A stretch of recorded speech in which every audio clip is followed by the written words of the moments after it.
Bonsoir et merci d'être à la nôtre ce soir. L'Odyssée de la démocratie, question nationale, question internationale. Comme chaque mercredi soir, nous sommes chez vous avec des invités spéciaux pour aborder des questions qui touchent notre vécu quotidien.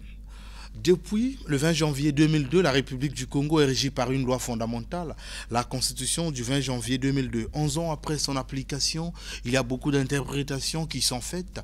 Et ce soir, par hasard, nous avons la chance d'avoir un juriste qui a écrit sur notre Constitution.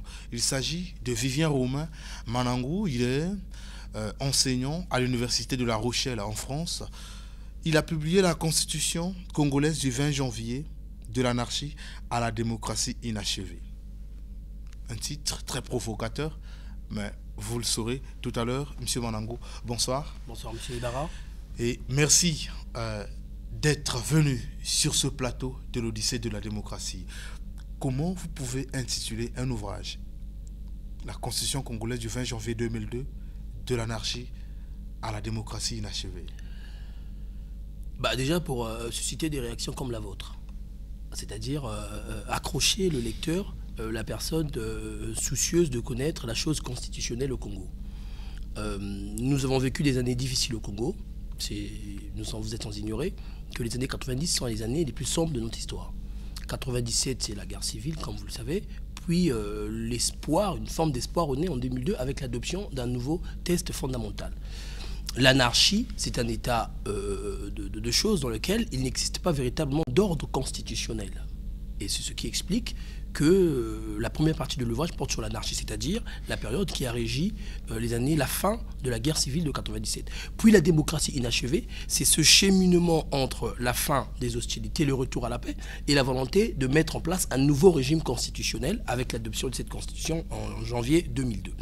Elle est inachevée parce que, évidemment, toute œuvre humaine est forcément à parfaire. Parce que vous doutez de la démocratie congolaise, entre guillemets, c'est ça? Parce que je considère que la démocratie, c'est un idéal, c'est un horizon. Donc, c'est jamais parfait. Il faut travailler à l'améliorer. Il y a beaucoup d'insuffisances, même en France, même aux États-Unis, où la démocratie constitutionnelle existe depuis 3 siècles. Vous avez écrit sur la Constitution.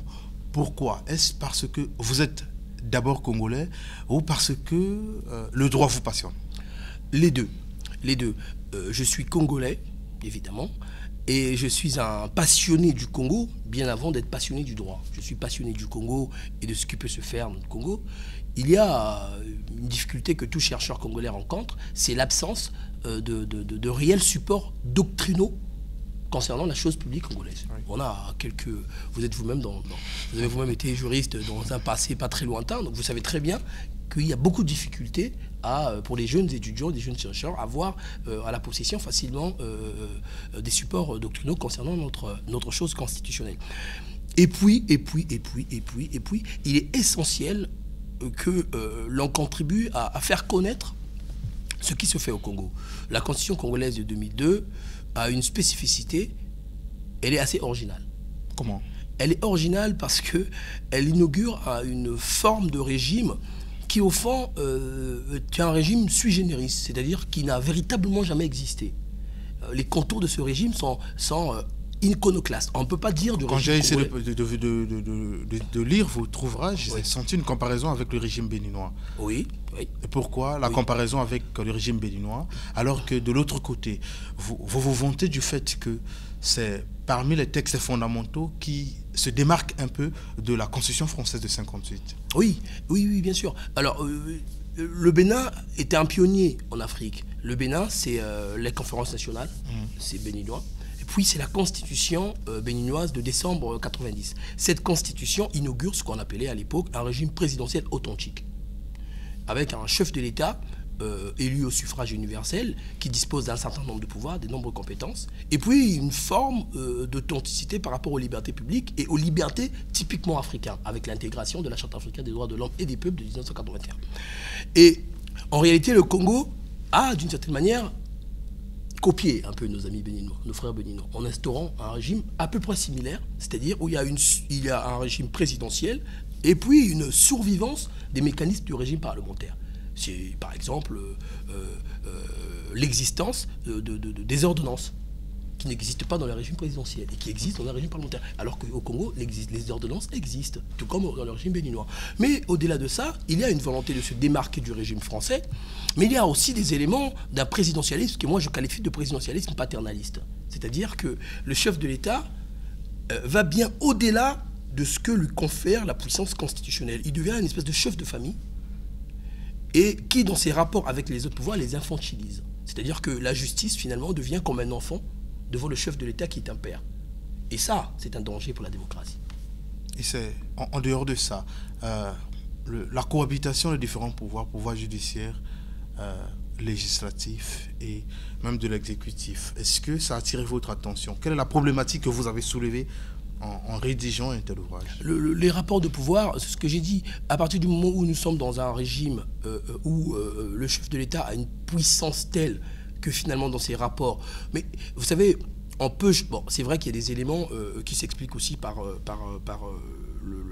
on va dire le charisme du président de la République, mais au-delà, on peut changer M. Sassou aujourd'hui, mettre M. Ibarra à la place. Nous serons dans les mêmes difficultés. C'est-à-dire que nous avons des rapports de pouvoir qui se font quasi exclusivement à l'avantage de l'exécutif. Alors, ça s'explique par le fait, je prends l'exemple très simple, quand vous regardez par exemple le Conseil supérieur de la magistrature, qui est censé régir le pouvoir judiciaire au Congo.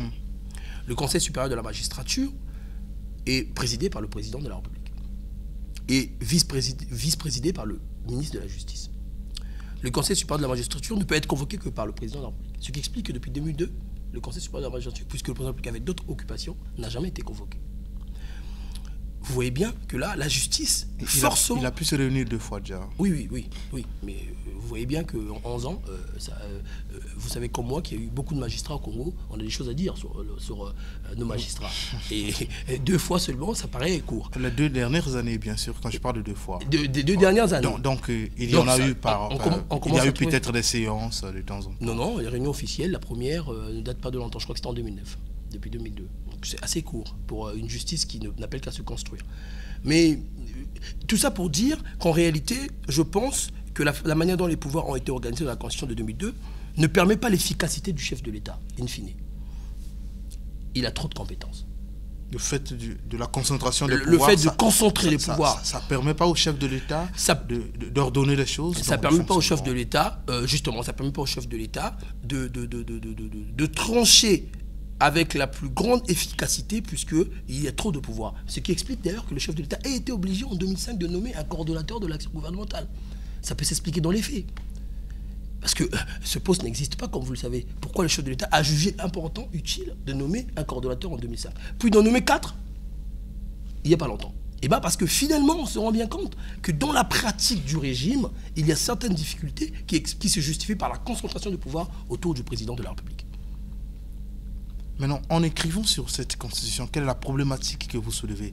Est-ce que c'est parce que vous avez un idéal, vous avez un souci, que vous vous êtes investi à écrire sur notre loi fondamentale? Alors, déjà, ça a été écrit en 2012. Donc l'idée, c'était qu'en 2010, l'idée, c'était de faire en sorte que le test congolais soit connu. Le test congolais souffre de ce que moi j'appelle un péché originel. C'est celui d'être issu d'une période trouble du pays. Ce qui explique parfois quelques jugements hâtifs sur ce test. Beaucoup considèrent que c'est un test qui doit être jeté à la poubelle, simplement parce que ce test a été rédigé à la sortie d'une guerre. Mais un test constitutionnel, aussi mauvais soit-il, dépend aussi de la pratique qu'on en fait. Oui. On en avait un en 92, j'ai pas le souvenir, j'étais jeune, c'est vrai, mais j'ai pas le souvenir que c'était un test formidable. On a vu ce que le pays a vécu sous le régime de la Constitution de 92. Il fut un temps où je regardais les dirigeants de l'opposition qui disaient « Mauvaise cette constitution, il faut la jeter ». Et puis, les gens de la majorité disaient « Ah, il faut surtout pas la toucher ». Et puis tout d'un coup, il y a un renversement de rôle. L'opposition ne veut plus entendre parler de modifier la constitution. Et c'est la majorité qui dit « Il faut modifier ». C'est incroyable. C'est incroyable. Et alors, moi je veux dire à cette classe politique, la constitution n'est pas un jouet au service des intérêts partisans. La Constitution, c'est notre socle national. Oui. C'est la Constitution qui fait que le peuple se retrouve autour d'un idéal. Messieurs, mesdames, politiciens, ne jouez pas avec ce test. Ce n'est pas une blague, c'est sérieux.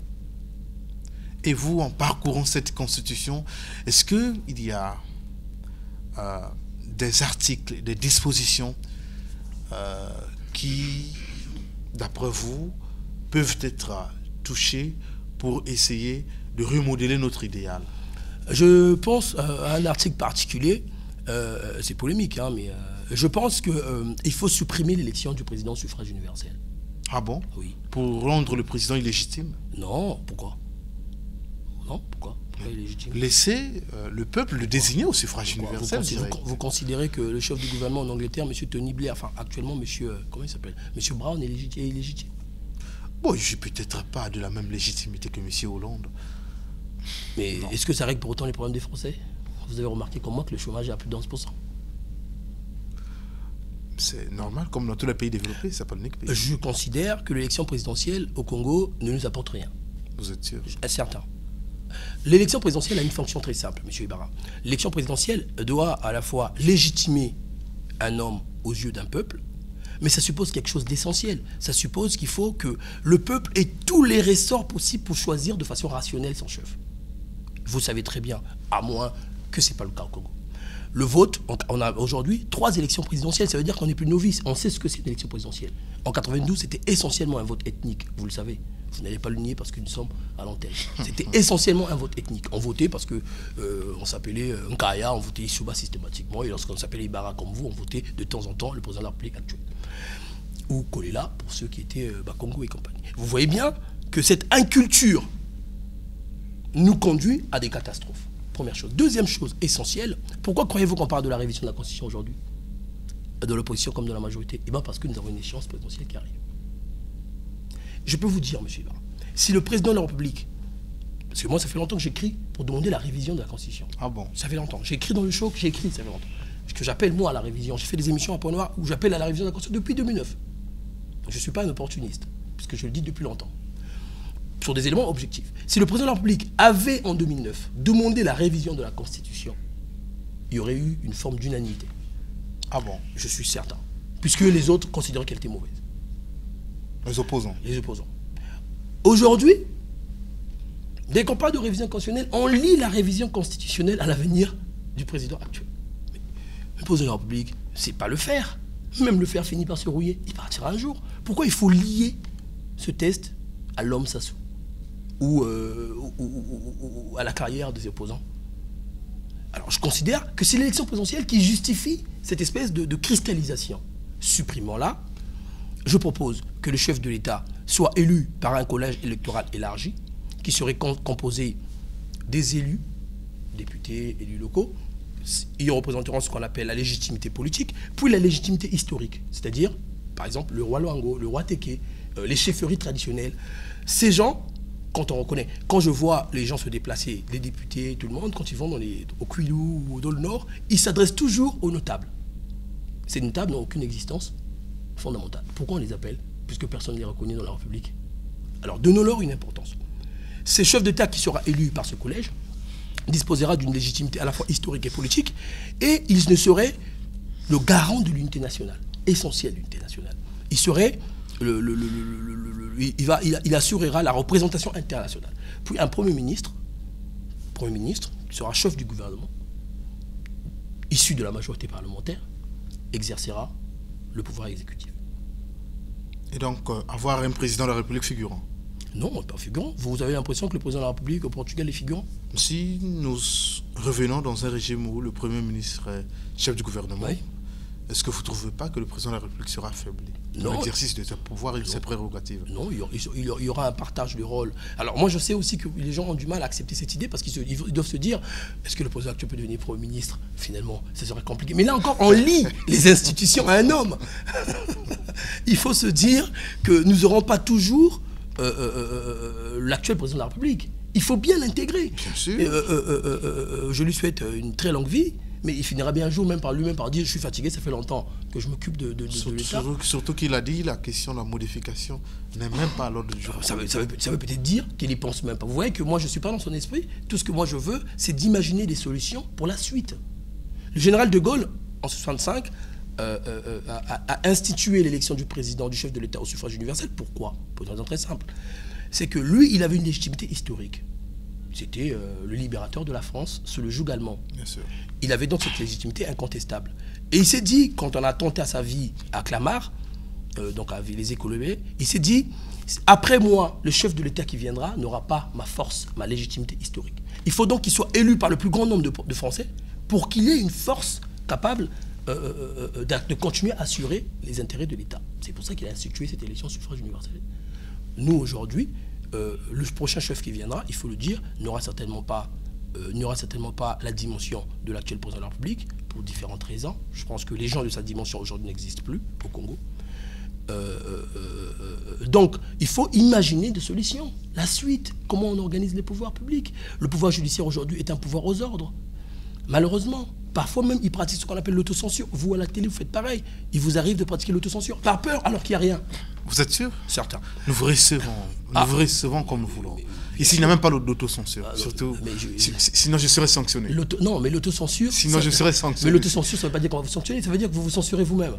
Vous considérez juste que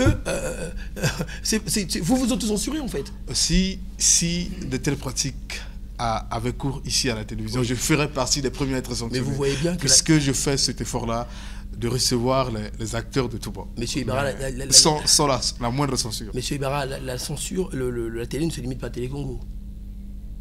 Bon, nous parlons de la télévision nationale qui est au moins l'instrument de la patrie. Oui, bien sûr. Mais moi, je parle de la presse globalement. Ce que je veux dire, l'autocensure, c'est une certaine peur qu'on développe soi-même, qui n'est parfois pas justifiée. Alors, mais ça, c'est parce que nous avons comme un pouvoir étatique trop important. Un État a tout faire. L'État au Congo fait tout. Dans un cadre libéral, c'est pas bien. Ce n'est pas bien. Ça ne favorise pas l'émergence des autres pouvoirs. Aujourd'hui, il faut une multiplication des pouvoirs satellites. Pas des pouvoirs, par exemple, qui seraient phagocytés par le pouvoir, mais des pouvoirs indépendants. La presse en fait partie, par exemple. Mais la société civile, une vraie société civile. Pas celle qui serait instrumentalisée par un clan ou par un autre, mais une vraie, indépendante. Elle n'existe pas chez nous? Vous en doutez? Vous voulez dire que les Ewangi, c'est des aventuriers? Mais pourquoi vous citez M. Ewangi? Enfin, moi, je ne le connais pas personnellement. Mais ce que je veux dire, c'est que la classe politique au Congo, la société civile congolaise, elle est malheureusement rattachée à un bord ou à un autre. Malheureusement, souvent, lorsque vous regardez ceux qui veulent faire grève, si vous voyez bien, vous verrez qu'il y a derrière un leader d'opposition qui le manipule, ou vice-versa. Donc vous voyez bien, ce n'est pas de nature à favoriser l'émergence d'une vraie démocratie. Et tous ces éléments-là contribuent, moi je pense, à clarifier les choses dans une discussion générale sur la modification de la Constitution. Quand vous parlez de l'élection du président de la République au suffrage universel indirect, vous ne trouvez pas que c'est un recul dès lors que chaque Congolais se retrouve dans son chef suprême? Je pense que ça contribue à l'enracinement de la démocratie. Monsieur Barra, comme nous sommes entre nous, parlons-nous franchement. J'ai vécu 2 élections présidentielles au Congo. Celle de 92, j'étais trop jeune, je ne peux pas en parler. J'ai vécu celle de 2002, celle de 2009. Je n'ai pas vu d'engouement populaire. C'était peut-être le cas à Pointe-Noire, peut-être que c'était différent à Brazzaville. Mais à Pointe-Noire, il n'y en avait pas. Et lorsque je demandais aux gens, que pensez-vous de ce qu'a dit le président de la République? Le candidat sortant, on ne savait rien. Si, on savait quelque chose. La Nouvelle Espérance. Et que dit la Nouvelle Espérance? Rien. Personne ne sait que dit la Nouvelle Espérance. Que dit le chemin d'avenir? Qui sait? Qui sait? Combien de Congolais, si vous allez à Madingou, à Bétou, combien de Congolais savent ce que dit le chemin d'avenir ou le programme présidentiel de M. Nzon Mathias ou de M. Miyarasa? Ils n'en savent rien. Ils n'en savent rien. Mais choisir un chef de l'État, c'est choisir sur des éléments objectifs, rationnels. Celui-ci peut créer des emplois, celui-ci peut améliorer l'économie. C'est pas celui-ci est plus grand que l'autre, ou celui-ci est plus proche de mon village. Avec des tels choix, on ne peut pas. Et donc l'élection présidentielle ne permet pas. J'ai tendance à penser que l'élection présidentielle divise les Congolais. Ah bon? Oui, j'en suis quasiment sûr. L'élection présidentielle nous divise, alors qu'il devrait nous rassembler autour d'une... Ça doit être une fête de la démocratie. Ça ne l'est pas. Ce ne sont pas les partis politiques qui divisent les Congolais, mais Les partis politiques, oui, aussi, ils ont leur part de responsabilité, mais c'est eux qui organisent l'élection présidentielle, les partis politiques. Donc vous voyez bien qu'ils ont leur part de responsabilité. De toute façon, les partis d'aujourd'hui ont été créés sur des coquilles ethniques. C'est un fait. Ces partis sont... Vous voulez parler du PCT? Je parle de tous les partis qui ont été créés après 90. Le PCT, je le disais encore avant-hier à la télé à Pointe-Noire, est le seul parti au Congo je suis plutôt opposant, hein, pour que les choses soient claires. Hein. On ne dise pas que je suis venu faire la promotion du PCT. Mais le PCT reste le parti au Congo qui a une assise nationale. Cela relève de l'histoire. Ça a été le parti unique. On trouve des fervents supporters du PCT dans tous les coins du pays, ce qui n'est pas le cas pour les autres partis. Mais même le PCT a tendance à s'ethniser. C'est comme ça, c'est une tendance, j'ai l'impression que c'est une tendance naturelle. Il faut casser ces partis-là. Bon. Il faut casser ces partis-là. Vous n'avez pas remarqué qu'aujourd'hui au Congo, pour être chef de parti, il faut être le fils du président fondateur? Ah bon? MCDI, RDPS, il sera maître chef du parti, vous verrez, je prends le pari. Le parti de Milongo. Il doit en avoir. Hein, ça fait beaucoup déjà. On a l'impression qu'il y a une reproduction génétique du leadership, comme si les gènes avaient quelque chose à voir avec la politique. Ce sont des travers qu'il faut combattre. Comment voulez-vous que moi, fils de paysan, je me retrouve chef de parti, même avec mes ambitions, si je n'ai pas de père qui a été quelque part président fondateur? Il faut donc que moi je me débrouille à créer un parti, comme ça ma fille sera sûre d'hériter d'un parti politique. Comment voulez-vous que la démocratie congolaise fonctionne? Je ne sais pas. Alors, on va encore me reprocher de dire les choses comme je les pense. Mais je pense que c'est en nous parlant. Lorsqu'on est une famille, on se parle. Lorsque nous sommes tous Congolais, il faut qu'on se parle. Si on ne se parle pas, eh ben, on se combat. Donc, il faut se parler. Et c'est en se parlant, pas en se parlant en disant que les choses qui font plaisir, en disant les choses qui fâchent. Et bien évidemment, c'est qu'en disant les choses qui fâchent que le pays avancera. Et au-delà de l'élection présidentielle, est-ce que les aspects liés au mandat du président de la République, c'est un débat qui a cours actuellement. D'aucuns pensent que 7 ans c'est trop, il faut revenir à 5 ans, et il y en a qui disent ah non, 7 ans c'est bon, puisque même les Français aujourd'hui regrettent le fait d'être revenus à 5 ans.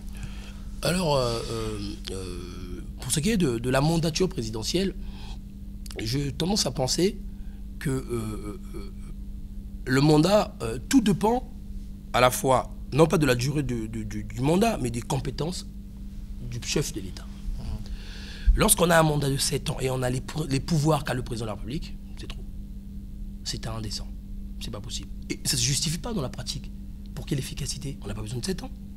Ah bon? Non.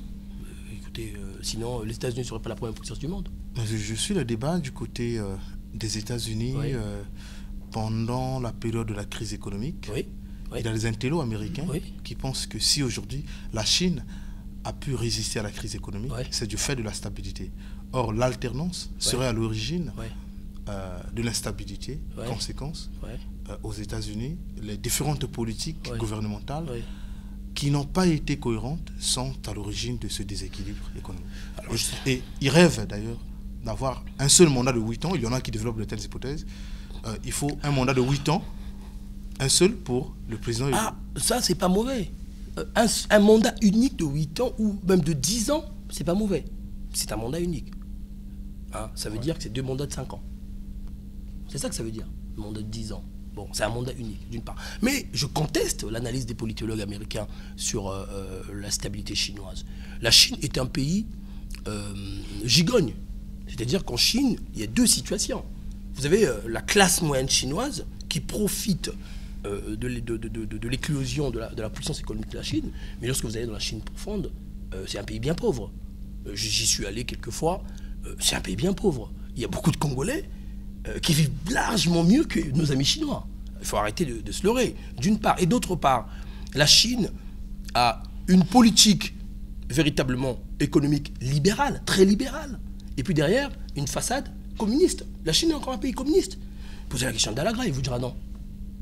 Parce qu'un pays qui est membre de l'OMC, qui contribue à hauteur environ de 30% aux échanges commerciaux internationaux, ne peut pas se dire pays communiste. Vous voyez bien que là, on ne peut pas parler de lier la situation chinoise, qui est exceptionnelle, je pense, au reste du monde. Mais pour revenir à nous-mêmes, au Congo, à la situation congolaise, moi, je vous ai dit en tout temps que j'étais pour la suppression du mandat de l'élection présidentielle au suffrage universel. Ça aura quoi pour conséquence? À partir du moment où les pouvoirs du président seront redéfinis, ce chef de l'État pourra être élu de façon continuelle, puisque nous n'exerçons pas de véritable responsabilité politique, il pourra être élu autant de fois que la force physique et mentale lui permettra. Mais je suis partisan d'un mandat de 5 ans renouvelable une seule fois. C'est une position pour moi de principe. Et dans la situation actuelle, vous en tant que juriste, on va dire constitutionnaliste aussi, puisque vous avez écrit sur la Constitution. Bon, le débat actuel se focalise surtout. Il y en a qui disent il ne faut pas toucher à la Constitution avant 2016. Ça, c'est le langage de l'opposition. Oui, il y a des acteurs qui disent oui, nous sommes d'accord pour la modification de la Constitution, mais après 2016. Bon, du côté de la majorité, il y en a qui disent non, ce sont les opposants qui avaient dit cette Constitution est mauvaise. Nous nous sommes rendus à l'évidence. Évidemment, c'est une Constitution post-conflit. Finalement, il faut la toucher maintenant. Bon, vous, en tant que constitutionnaliste, quel peut être votre rapport? Alors, donc je l'ai dit, je l'ai écrit. Je suis constitutionnaliste, mais quand vous dites opposition, faites attention, parce que moi je suis opposant, mais je ne me retrouve pas dans cette logique-là, la logique que vous évoquez. Vous êtes aussi acteur politique? Bien sûr, j'étais ancien candidat à la députation à Pont-Noir. Donc je suis opposant, juriste, opposant, mais je ne me retrouve pas dans cette logique. C'est peut-être le constitutionnaliste qui donne des idées à l'opposant. Moi je considère qu'il n'y a pas de temps pour réviser une constitution. La vraie question, c'est pas quand réviser la Constitution, c'est ce qu'on doit réviser dans la Constitution. Voilà la bonne question. Et je pense que de ce point de vue-là, l'opposition se trompe en considérant qu'il ne faut pas réviser la Constitution. Pourquoi attendre 2016? Pourquoi? Ça veut dire quoi? Ça veut dire qu'il lie la Constitution à l'échéance électorale. Sinon, il dirait 2020 ou 2025. Pourquoi ils disent 2016? Il lie. Déjà, c'est mauvais. C'est mauvais dans la mesure où on lit comme si la Constitution s'arrêterait à partir de 2016, alors qu'elle est censée continuer à exister jusqu'à ce que d'autres, après nous, peut-être, considéreront que cette Constitution est mauvaise. Moi, pour ma part, je considère que tout dans une Constitution peut se réviser à la limite de ce que prévoit la Constitution. Cette Constitution, article 185, est très claire. Les nombres du mandat présidentiel ne peuvent faire l'objet d'une révision constitutionnelle. C'est la Constitution, c'est une limite matérielle. Et tout comme je ne serais pas d'accord que le Congo devienne un État chrétien ou musulman. À mon avis, vous ne serez pas d'accord. Bon, très bien. Donc, c'est les mêmes genres de limites que pose l'article 185 de la Constitution concernant, par exemple, le nombre de mandats du président. Mais je pense que c'est des faux problèmes. Je crois que c'est des faux problèmes, je vous ai dit. C'est pour ça que je demande la suppression de l'élection présidentielle. Parce que je considère que les vrais problèmes se trouvent au niveau des rapports entre le gouvernement et l'exécutif. Mais ça, les gens ne soulèvent même pas. Les gens n'en parlent pas. J'ai parlé la dernière fois sur votre plateau de la communautarisation. La communautarisation, c'est-à-dire le fait que le Congo a souscrit, participe désormais à la construction de la CEMAC. Personne n'en parle. Il y a un phénomène que nous vivons qui est grave, c'est le phénomène de la déconstitutionnalisation. C'est-à-dire nous posons des règles constitutionnelles et nous renvoyons l'application à des normes législatives. Par exemple, quand vous regardez, c'est le titre, je l'avais noté, sur des constitutionnalisations, c'est le titre, par exemple, sur les collectivités locales. Vous voyez, là, nous sommes dans une situation incroyable. Le Premier ministre de l'Intérieur a pris une note, je ne sais plus quelle forme, si c'était une circulaire ou je ne sais plus, mais en tout cas une note qui mettait fin à la mandature locale, des collectivités locales, ce qui est normal. Le seul problème, c'est qu'aujourd'hui, nous sommes dans un régime dérogatoire. Ce n'est plus le test qui s'applique. Mais pourquoi? Parce que les Congolais pensaient qu'il fallait se retrouver à Dolisie. Et donc, on va se retrouver à Dolisie, on discute, et on fout en l'air la démocratie. Puisque désormais, ce ne sont plus les élus locaux qui gèrent, élus par le peuple qui gèrent, mais désormais, ce sont les administrateurs, les conseils administratifs qui vont gérer. Parce qu'il fallait se parler. Vous voyez? Ça, c'est la déconstitutionnalisation. On sort du cadre constitutionnel légal pour aller discuter, et puis, finalement, foutre un bordel pas possible. Bon, très bien, puisqu'on considère qu'il faut fonctionner comme ça. Mais à partir de là, il faut que la Constitution pose des règles claires. Ça permet de se référer au test fondamental. Et non pas de dire il faut qu'une loi d'application soit adoptée. Un exemple encore simple. Il y a dans la Constitution, je crois que c'est dans le titre portant sur les devoirs, chaque citoyen a le devoir, qui occupe une fonction publique, a le devoir... L'article 48. L'article 48, très bien. A le devoir de déclarer son patrimoine. Bon, alors, il y a beaucoup de confusion sur cet article. J'avais même suivi un leader de l'opposition dire une fois qu'une élection présidentielle aurait été illégitime parce que le candidat qui avait gagné n'avait pas déclaré. Oubliant lui-même qu'il était député et que donc lui-même l'illégitimité s'appliquait à lui aussi. Mais en passant, par exemple, sur cet article-là, vous voyez, si la Constitution avait simplement dit que cette disposition était d'applicabilité directe, tout le monde aujourd'hui serait dans l'obligation de se conformer. On l'a référé à une loi. Et comme on a référé à une loi, puisque au Congo, les députés ne proposent jamais des lois, vous avez remarqué, toutes les lois sont d'origine gouvernementale. Le gouvernement ne veut pas s'emmerder avec ça, et bien, ces dispositions n'ont jamais été appliquées. Pourquoi ne réécrivons-nous pas l'article 48, pour ainsi dire, poser l'applicabilité directe de cette disposition. Ça réglerait le problème, mais il faut bien comprendre que même le chef d'établissement de Filunga Moba est concerné. Hein? C'est pas que les ministres, hein? C'est pas que... Voilà, vous voyez qu'il y a des choses à faire. On va attendre 2016 ou 2022. Donc vous êtes prêt pour la réforme de la Constitution, même demain? Bien sûr. Mais pour ça, il faut avoir des idées. Il faut réfléchir sur la question. Qu'est-ce qu'on fait, qu'est-ce qu'on ne fait pas? Moi, je propose suppression de l'élection présidentielle dans le cadre de la révision constitutionnelle. Comme ça, personne ne se discute. Hein, on arrête tous ceux qui rêvent du palais du peuple. Au moins, ils comprendront que là, c'est compliqué. Il faudra peut-être aller à la primature. Bon, supprimer, première chose. Deuxième chose, on clarifie les rapports entre... Moi, je propose qu'on crée ce qu'on appelle la maison de la justice, c'est-à-dire un pouvoir judiciaire totalement indépendant du pouvoir exécutif. Parce que là encore, il y a une anomalie. Est-ce que c'est possible? Bien sûr, ça existe dans les systèmes anglo-saxons. Ça existe dans les systèmes. Et ces maisons-là se ravitaillent comment pour le fonctionnement? C'est des maisons étatiques, donc ils sont dotés dans le budget de l'État. Il faut qu'ils aient une indépendance budgétaire. Ils fixent une ligne budgétaire qui est adoptée par le Parlement. Bien entendu. La seule différence avec aujourd'hui serait que ce pouvoir serait indépendant, c'est-à-dire que le chef de l'État ne serait pas garant du pouvoir judiciaire. Est-ce normal que le président de la République, chef du pouvoir exécutif, soit le garant de l'indépendance du pouvoir judiciaire? Guy Carcassonne, qui est mort père à son âme, avait écrit il y a quelque temps en disant que c'était comme si on mettait le loup dans la bergerie. Pour une raison très simple. C'est pas parce que le pouvoir exécutif est mauvais, mais parce que lorsqu'on est chef de l'État ou ministre de l'Intérieur, qu'est-ce qu'on fait? On pourchasse les étrangers, illégaux, par exemple. Vous comprenez? Et on part tous les moyens. Il faut rattraper, machin, ils n'ont pas de papier, bon, je sais de quoi je vous parle. Et le ministre de la Justice, qu'est-ce qu'eux ils font? Ils sont censés protéger les droits de l'homme. Donc ils sont à porte-à-feu. Vous voyez la logique? Donc s'il y a comme ça une collision, au final, ça sera la ligne sécuritaire qui l'emportera. C'est tout le problème. C'est le problème en France. Même en France, le problème existe. C'est pour ça qu'il faut créer les conditions d'une justice véritablement indépendante. Et là encore, comment le faire si ce n'est pas par la révision constitutionnelle? C'est pas M. Manangou qui vient de hurler dans le plateau de M. Ibarra qui règle le problème. Il faut modifier la Constitution pour faire en sorte que la justice soit véritablement indépendante. Et votre ouvrage, pour les Congolais qui nous suivent en ce moment, où le trouvez et comment? Il a été commercialisé aux éditions universitaires européennes, donc il se trouve en ligne sur les sites Amazon, la FNAC. Et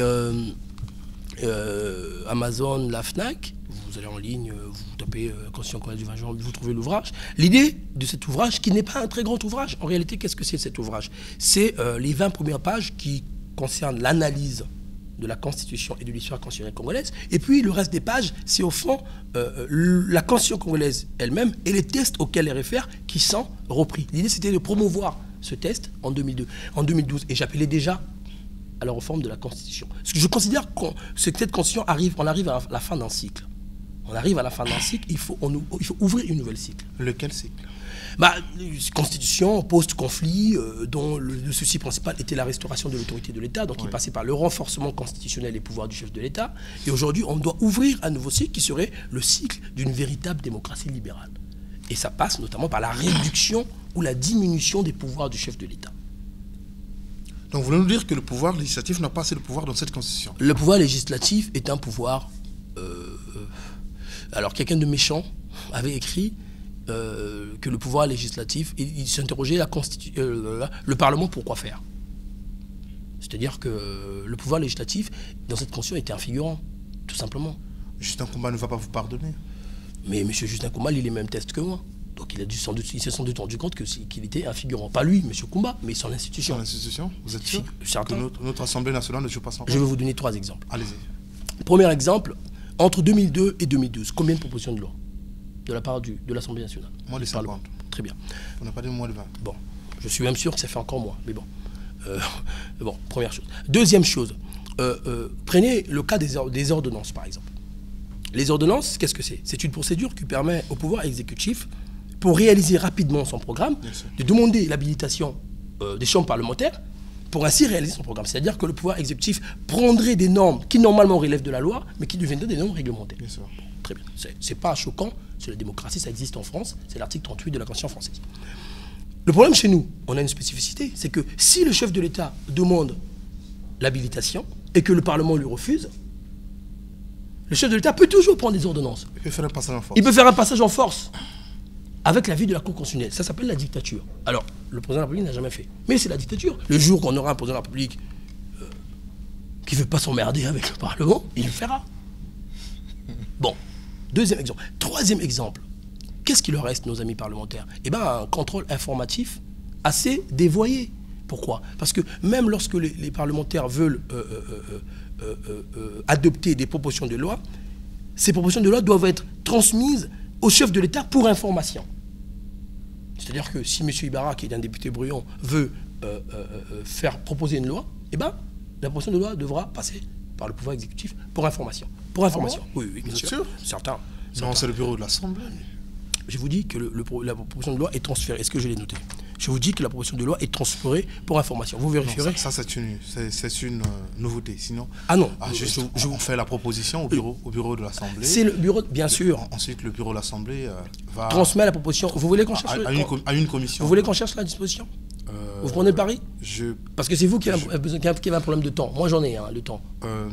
Je pense que... Je vous dis que... Ça, c'est pas écrit dans la Constitution. Si.